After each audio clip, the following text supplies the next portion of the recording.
Hey, it's Dr. Joe. On today's video, I'm going to go over how to fix those chronically tight and tender hamstring muscles. I really can't think of another muscle group in the body that is more chronically tight than the hamstring muscles. I mean, people are always trying to stretch out their hamstrings because the hamstrings always feel tight. And honestly, if stretching was the solution, I don't think so many people would have such tight hamstrings because people stretch them all the time. So obviously stretching, although it's probably helpful, is not the solution. Now, why do people end up with such tight hamstring muscles? You know, there's some people that just sit a lot. They sit all day at work, unfortunately. They sit when they go home for dinner, and then they sit on the couch to watch some TV at the end of the day. So basically, your hamstring muscles are left in a shortened position all day long. When your knee is bent, the hamstring muscles are short. When you extend your leg, they lengthen.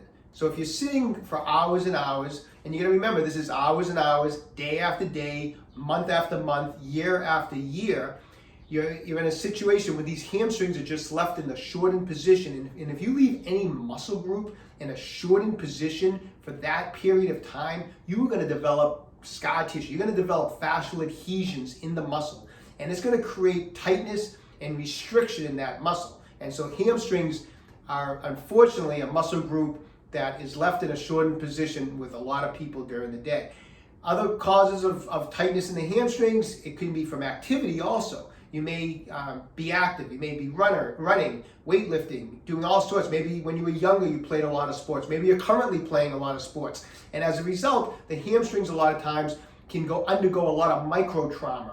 Sometimes major trauma, but a lot of it's micro trauma. And every time your hamstrings have a little micro trauma, a little micro tear in the tissue, your body tries to repair it and it ends up laying in fascial adhesion or scar tissue. And this can accumulate over time with repetitive micro traumas, and that has the same effect. That creates tightness and restriction in those hamstring muscles. You know, those hamstring muscles, like any other muscles, are supposed to be nice and elastic. They're supposed to be stretching in there.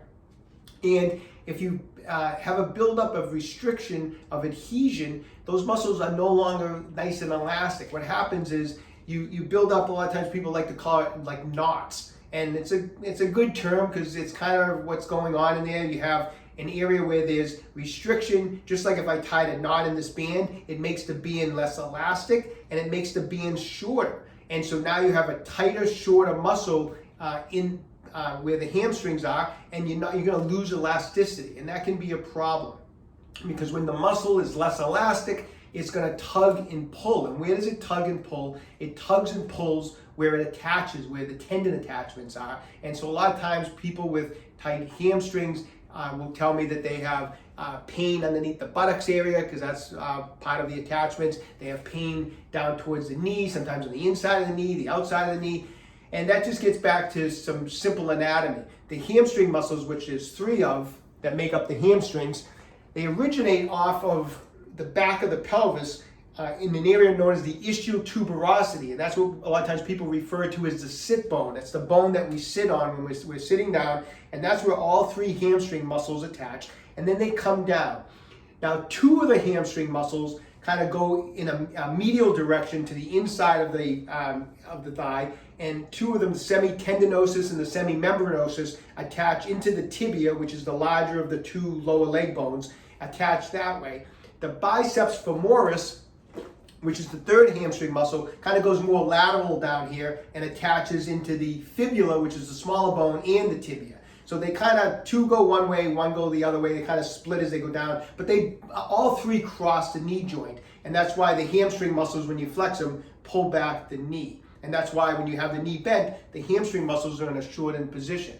And so the tendon attachments down here that cross the knee, or the tendon attachments up in the ischial tuberosity, those are the areas a lot of times that can get tugged and pulled on from chronically tight hamstrings, and that can cause pain here, it can cause pain here. It can start to tug on because they're attached to the pelvis, as it irritates the tendon here, it also can tug on the pelvis. It can create low back pain. It can create quite a problem in multiple ways. So it's really important that we loosen up these tight hamstring muscles. And like I said, stretching obviously is not the solution. So what we need to do is get in there and do some fascia release work. We want to get in there and try to break up the adhesions and try to restore normal elasticity to the hamstrings, and that's what I'm going to show you how to do today. So we're going to start with some fascia release work on the hamstrings with some general massage ball work, just some rolling to get in there on the hamstrings. Now, I prefer, for a number of reasons, to use a massage ball to work on the hamstrings as opposed to a foam roller. A foam roller is just so big, and yes, it will help generate some blood flow, which is helpful, but you really can't get into the deep layers of the hamstring with a foam roller that's this large. I mean, it's just, you're not going to get into that tissue. It's just too big. So I prefer getting in there with a massage ball. And also, when it comes to a massage ball, I always prefer using a spiky massage ball. So this is a Tai Chi Max ball from Med Health. I did a recent video, I'll put the card up here, you can check it out. I explain why it's so much more effective to use a spiky massage ball as opposed to a smooth ball.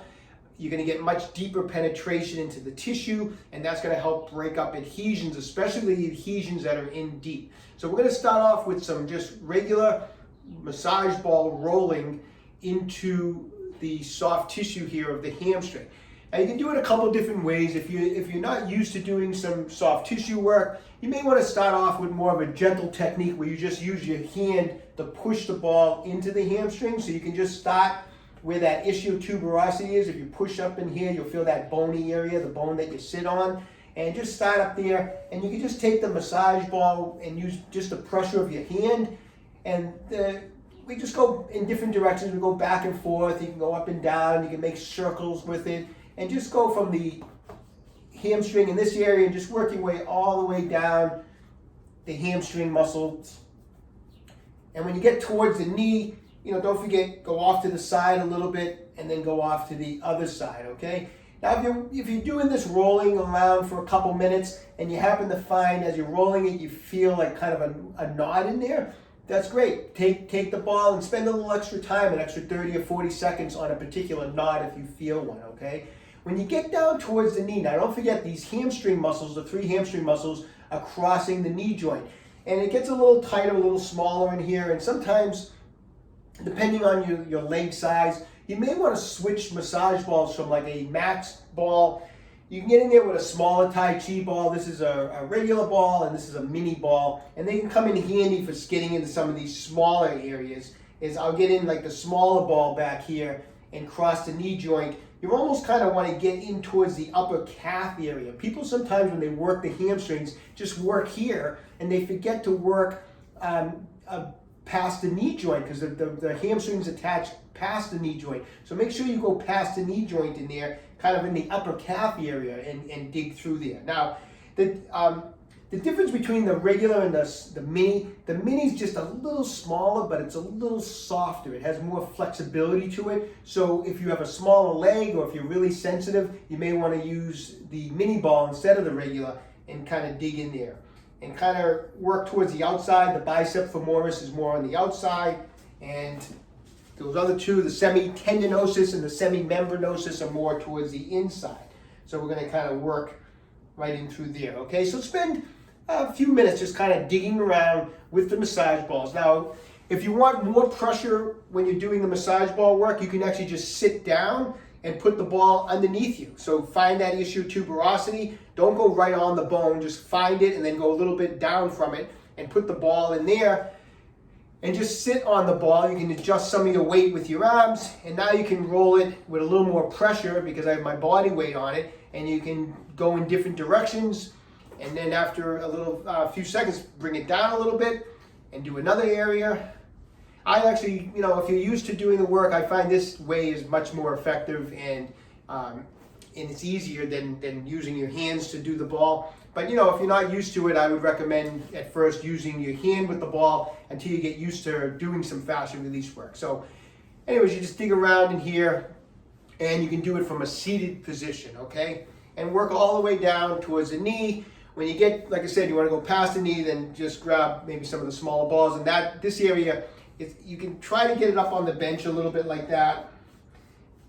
It's hard to get a little bit below the knee, so you can, at that point you may want to switch to the hand and kind of dig with the hand a little bit, okay? So spend a few minutes just doing some basic rolling and break up what you can from rolling it. Now we're going to move into another technique known as a pin and stretch technique. So a pin and stretch technique is where we're basically trapping the tissue in a shortened position, and then we're going to lengthen the muscle or lengthen the tissue so that we get like an effect where by pinning and stretching we kind of help pull apart any adhesions that have been built up in the area, okay? So I'll show you a couple of different ways you can do a pin and stretch technique for the hamstrings. You can lie on the floor, or I'm up on this bench, have the knee bent, start, on the upper hamstrings up here. Take the ball. What I like to do is I cup the ball in my hand so I can really push in and apply pressure. So I just kind of cup the ball. So push the ball into the hamstrings, push in, and then kind of pull down towards your buttocks area. So I have the muscle, because my knee is bent, the hamstrings are in a shortened position. I'm pushing in to trap the tissue, and then I'm pulling towards the buttocks to pin it down. From this position here, what I want you to do is slowly start to extend out the leg. So now I'm starting to lengthen the hamstring muscles. And as I'm doing that, start bringing the leg back as far as you can. At the same time, fully straighten out that leg and just bring back that leg as far as you can. And the whole time that you're bringing it back, keep a firm pressure on the ball. So keep it pinned and keep applying pressure down towards the buttocks through the whole time. And just bring it back as far as you can. Once you get it back to the maximum stretch, hold it just for a few seconds and then let it relax and bring it all the way back. Then take the ball, move it a little bit, maybe a half an inch in a different position, push in, pull down towards the buttocks, trap the tissue. Slowly extend the leg all the way to a straight position and bring it all the way back. As far as you can. When you can't go any further, hold it for a few seconds and then again relax. And just work it all the way up towards the knee. When you get to the knee, don't forget, you want to go off to each side. So go off to the outside where the biceps femoris is. You can get in there with the ball, push in, pull it back, and then extend out and bring it back on the outside, and then get onto the inside and work the other two muscles, the semitendinosus and the semimembranosus. So you just do a series of pin and stretch techniques from the upper hamstrings all the way to the lower part of the hamstrings. You can do the same exact technique from a seated position. I prefer, if someone was to say, what do I prefer? I actually prefer the first technique. I feel like I'm in better control because I can really control where the ball is. But you can also do a pin and stretch technique from a seated position. You can put the ball under here, sit down on the ball, have the weight of your body, and then kind of push the body a little bit forward, almost like you try to pull the ball back towards the buttocks area. Now from this position, I got my leg my knees fully bent. I'm going to slowly straighten out my knee. So I'm elongating the fibers of the hamstrings. And from here, just try to lift the leg up a little bit off the table like that and come all the way back. So we can do the pin and stretch technique from a seated position. I find it, like I said, a little less control. And then I also like it when you're lying on your back, you can really bring the leg over more, and I feel like you get a little better release on it. But either way is fine. You can work it in either position, from on your back, or you can do it from a seated position. And just don't forget to make sure you go all the way from the top, all the way down, crossing the knee. Don't forget to work the inside hamstring muscles, the outside hamstring muscles. So try to make sure you hit both sides. If you find a particular area that you know is a knot, you get on it, you can feel it, it feels like a knot, it's a little more tender, do a couple extra pin and stretch passes on that area if you find a particular knot, okay? So those techniques, always start off with the rolling techniques first, then move into the pin and stretch techniques. Really gonna help break up the adhesions in there. You can follow up, maybe not initially, I would say initially just work the massage ball techniques, and do that for a couple weeks until you can really start noticing some increased elasticity in the tissue. At that point, you can start working in some hamstring stretches as you're restoring that elasticity, because the stretching will become more effective as the muscle becomes more elastic, okay? So slowly work in the stretches, but do the massage ball work first and then move into the stretching techniques. Do these techniques every day. I would skip a day if you feel sore from doing them, but I would work them every day. And once your hamstrings are feeling great, I would maybe do these techniques a couple times a week just as like a maintenance schedule, just to try to maintain it. Because if you've had chronically tight hamstrings and you're continuing to sit a lot, you more than likely it's going to come back. So to prevent the tight hamstrings from coming back, work these techniques a couple times a week to stay ahead of the problem, okay? Okay, I hope you found today's video helpful. Best of luck to everybody with their tight and tender hamstrings. Don't get discouraged. Sometimes these things take time, so don't be discouraged if you do it once and it loosens up a little bit and then it tightens back up the next day. These are techniques that you need to work for at least several weeks, and if you've had chronically tight hamstrings for a long time, you may be looking at 6 to 8 weeks of consistent work trying to loosen these muscles up, okay? So don't get discouraged. Keep pushing through, keep working at it. Everyone stay young and train hard. If you haven't done so, I'd appreciate it. Visit my website, okramedhealth.com. We have a full line of fascia release products, including those Tai Chi balls that we used in today's video. Also, if you haven't done so already, subscribe to my channel,Okramed Health on YouTube. Questions about exercises or injuries, just leave me a comment in the comment section down below. I do the best I can to get back to everybody. And don't forget,Okramed Health is here to keep you fit forever.